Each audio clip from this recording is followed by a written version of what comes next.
भारत के लिए आत्मनिर्भरता ये कोई नारा नहीं है।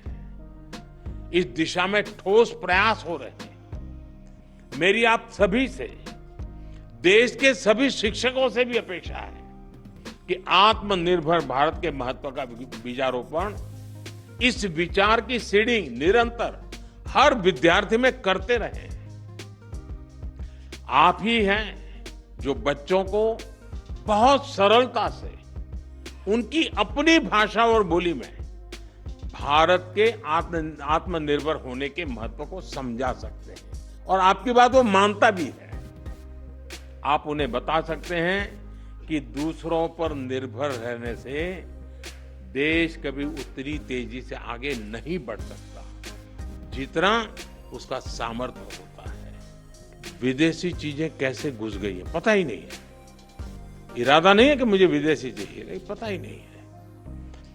बच्चे परिवार में बैठ करके एक सूची बनाएं कि सुबह उठने से दूसरे दिन सुबह तक उपयोग में आने वाली कितनी चीजें विदेशी हैं, उसे पता ही नहीं है। हेयरपिन भी विदेशी आ गई है, कंघा भी विदेशी आ गया है, पता ही नहीं है उसको। जागरूकता आएगी तो कहेगा अरे यार भाई, मेरे देश को क्या मिलेगा। और इसलिए मैं मानता हूं कि आप पूरी नई पीढ़ी को आंदोलित कर सकते हैं। जो काम महात्मा गांधी जी ने किसी समय हमारे लिए छोड़ा है, अब पूरा करने का सौभाग्य हमें मिला है। और मैं चाहता हूं कि हम लोगों को करना चाहिए। और मैं बच्चों के सामने हमेशा एक बात उनको प्रेरित करते हुए कहता रहूं, मैं ऐसा क्या करूं जिससे मेरे देश की किसी न किसी आवश्यकता की पूर्ति हो।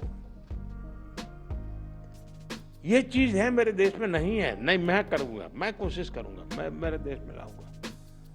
अब आप कल्पना कीजिए, हमारे देश में आज भी 1 लाख करोड़ रुपया का खाने का तेल बाहर से लाना पड़ता है। खाने का तेल। हम कृषि प्रधान देश हैं। या तो हमारी लाइफस्टाइल, या हमारी आवश्यकताएं, या हमारी मजबूरियां, तो ऐसी बहुत सी चीजें हैं। देश को आत्मनिर्भर बनाना ही पड़ेगा। अब 1 लाख करोड़ रुपया बाहर जाता है, वो यहीं रहता तो कितने स्कूल के बिल्डिंग बन जाते, कितने बच्चों की जिंदगी बन जाती। और इसलिए आत्मनिर्भर भारत की बात को हमने अपना जीवन मंत्र बनाना पड़ेगा और हमने नई पीढ़ी को उसके लिए प्रेरित करना पड़ेगा। और देश की आवश्यकता के साथ खुद को जोड़ना चाहिए, ये बहुत जरूरी है। ये देश ही है जो हमें कहां से कहां पहुंचाता है। ये देश ही है जो हमें इतना कुछ देता है। इसलिए हम देश को क्या दे सकते हैं, देश की किस जरूरत को पूरा कर सकते हैं, ये हर विद्यार्थी के मन में